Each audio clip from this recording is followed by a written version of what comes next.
siapa yang tidak kenal bubur atau lontong sayur? Ya selain bubur, lontong sayur atau menu lain berbahan lontong memang jadi banyak pilihan orang terutama di pagi hari. Biasanya disajikan dengan kuah kari atau opor ayam. Namun Anda harus waspada. Lezatnya lontong serta gurihnya kuah kari ternyata bisa menyimpan bahaya. Tim reportase investigasi mendapat pengakuan dari pembuat lontong kari ayam yang menggunakan zat-zat kimia berbahaya ke dalam olahan makanannya. Saya Reni Risti, ini dia reportase investigasi selengkapnya.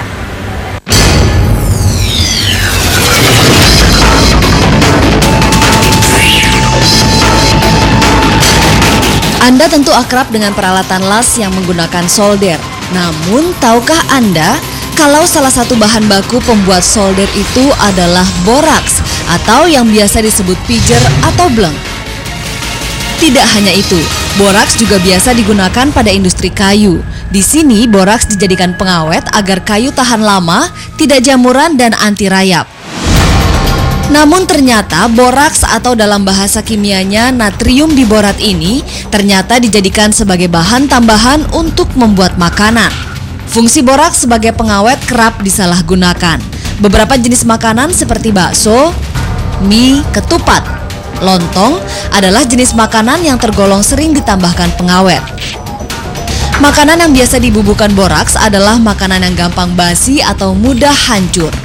Salah satu makanan yang kami curigai adalah lontong kari.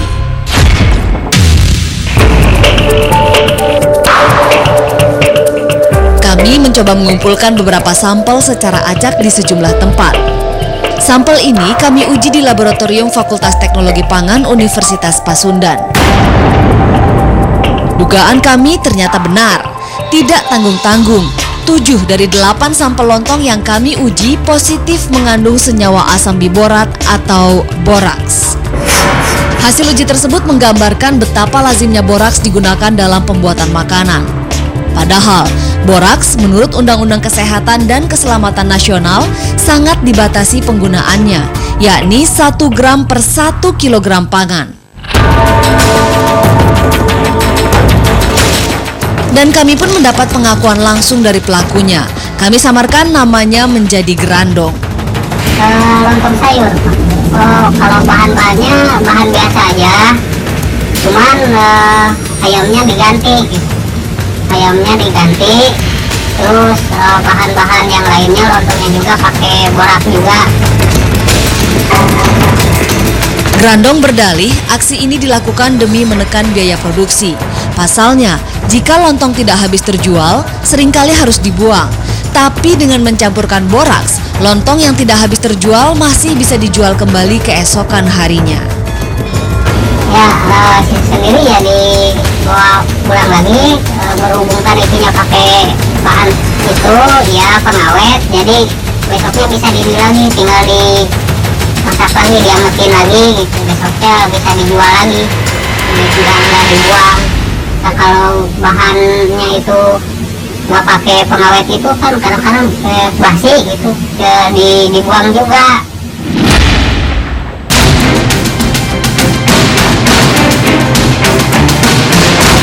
Aksi jahat Grandong tidak berhenti sampai di situ. Ia juga menambahkan pewarna tekstil pada kuah lontong yang ia buat.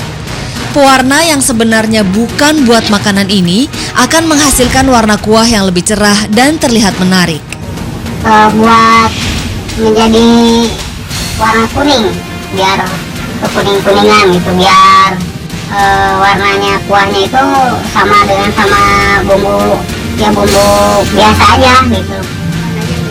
Ya warnanya biar menarik gitu. Grandong mengaku sudah 2 tahun melakukan trik kecurangan ini. Semuanya mudah dilakukan karena bahan kimia seperti boraks dan pewarna tekstil sangat mudah didapatkan. Ya, bahan tambahan pangan terlarang ini dapat dengan mudah diperoleh di sejumlah toko bahan kue, toko plastik, dan bahkan di kios-kios kelontong di sekitar pasar. Ada di toko-toko di pasar, terus di tempat jualan plastik juga gitu. Ada dijual bebas. Grandong mengajak kami berbelanja bahan-bahan tambahan pangan berbahaya itu untuk lontong karinya. Dan ternyata kami menemukan praktek kejahatan lain yang biasa dilakukan Grandong. Ya, kami dibawa ke sebuah peternakan ayam. Tapi bukan ayam segar yang dibeli Grandong, namun ayam tiren, ayam yang mati sebelum disembelih. Ayam tiren atau ayam mati kemarin ini tentu saja tidak layak konsumsi. Namun demi mendapat untung, Grandong tega melakukannya. Tadinya biar agak murah aja kan, kalau misalkan pakai ayam hidup tuh jadi agak mahal lah, nggak mungkin ini gitu, rugi lah gitu. Kalau pakai itu mah biar agak ada untungnya. Harga ayam tiren memang relatif murah. Satu ekor yang berukuran besar harganya hanya Rp10.000 saja, bandingkan dengan ayam segar di pasar yang harganya bisa mencapai Rp30 hingga Rp35.000. Tergantung besar ayamnya gitu. Kalau misalkan yang kecilan 5.000, kalau dari segini 10.000. Membuat kari ayam versi Grandong sebenarnya sama dengan yang lainnya. Bumbu dibeli di pasar yang terdiri dari santan dan rempah-rempah. Tak lupa juga ia menambahkan telur yang telah direbus sebelumnya. Yang menjadi pembedanya adalah kari ayam buatan Grandong memiliki warna yang cerah dan menarik. Ini semua karena Grandong menggunakan pewarna tekstil. Setelah kuah kari selesai dibuat, saatnya Grandong menyiapkan lontong sebagai menu utama. Beras yang telah dicuci selanjutnya ditanak dalam air mendidih. Di saat beras masih setengah matang inilah, Grandong membubuhkan bahan berbahaya, yakni boraks atau pijer. Tidak ada takaran yang jelas, Grandong membubuhkannya sesuka hatinya saja. Ini pakai boraks, sama biar ini awet gitu, tidak basi. Kalau dilamain bisa 2 hari 3 hari lah gitu.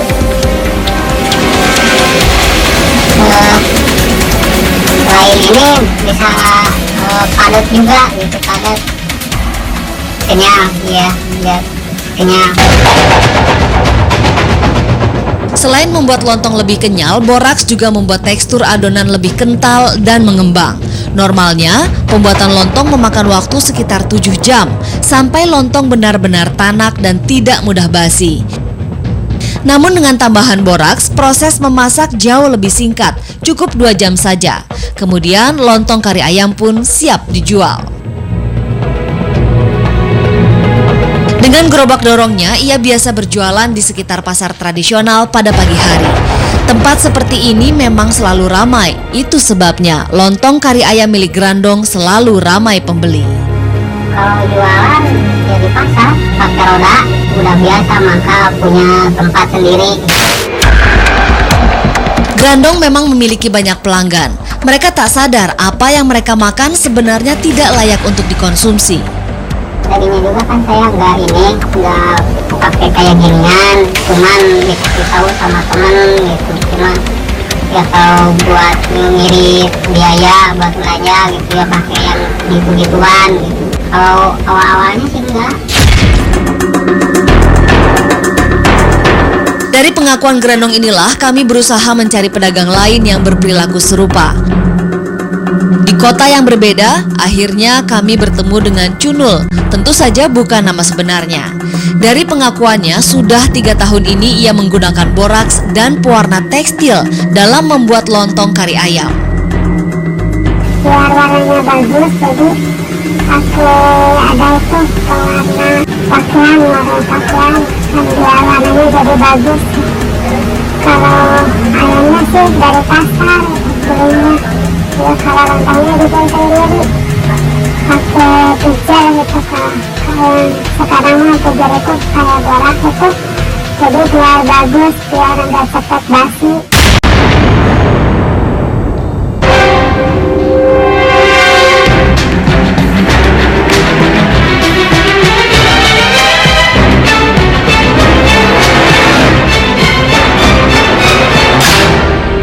Cunul yang biasa berjualan di sekolah-sekolah dasar paham soal bahaya zat-zat kimia berbahaya. Walau demikian, Cunul beberapa kali membiarkan anak kandungnya mengonsumsi lontong kari ayam buatannya. Kadang ya, anak juga kadang suka makan. Udah dibilangin, kadang kan kalau anak susah diomongin, jadi gimana lagi terpaksa. Padahal itu kan udah tahu ya bahaya. Tapi dikasih aja anak. Ya kadang kan kalau aku nggak kasih juga ya dia mengambil sendiri.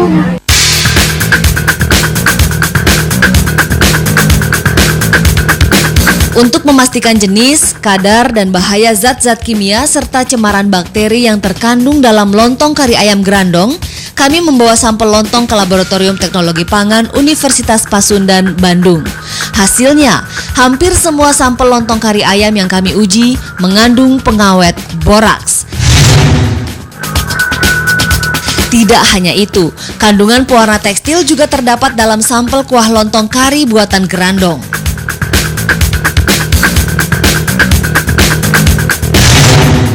Sementara hasil pengujian menunjukkan cemaran bakteri pada daging ayam di beberapa sampel berada di atas ambang batas normal yang diperbolehkan terdapat dalam makanan olahan.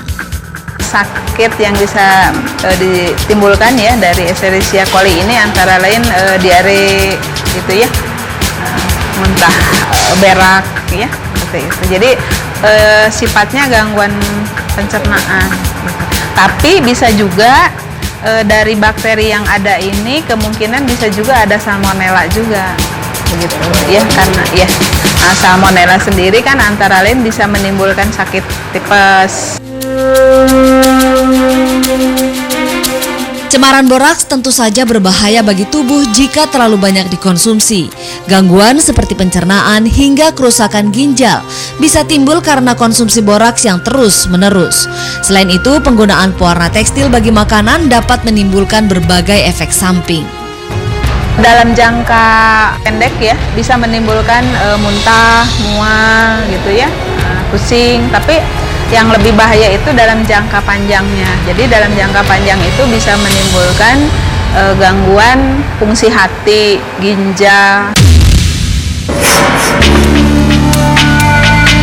Kerusakan ginjal adalah salah satu efek yang ditimbulkan karena pengonsumsian zat kimia seperti boraks dan pewarna tekstil dalam jumlah tertentu. Di Indonesia, jumlah penderita kerusakan ginjal dari tahun ke tahun terus mengalami peningkatan. Ini bisa jadi merupakan imbas banyak ditemukannya penggunaan zat kimia berbahaya dalam produksi berbagai jenis makanan.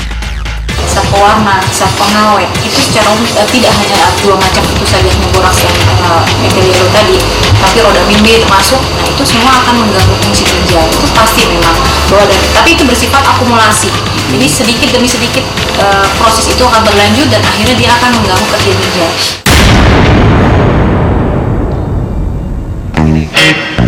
Namun bagi Anda penggemar lontong kari ayam, tak perlu khawatir. Di sekitar kita ternyata masih banyak penjual lontong kari yang berlaku jujur. Salah satunya adalah Ai Suryati. Selama 25 tahun ia berjualan, tidak sekalipun konsumen mengeluh lontong kari buatannya. Yang bagus, yang segar, yang bersih, enak kan itu rasanya. Konsumen juga. Iya, konsumen juga kan senang. Banyak orang Jakarta di sini makan di sini. Gitu ya udah. Ya jadi yang dari kesini lagi gitu.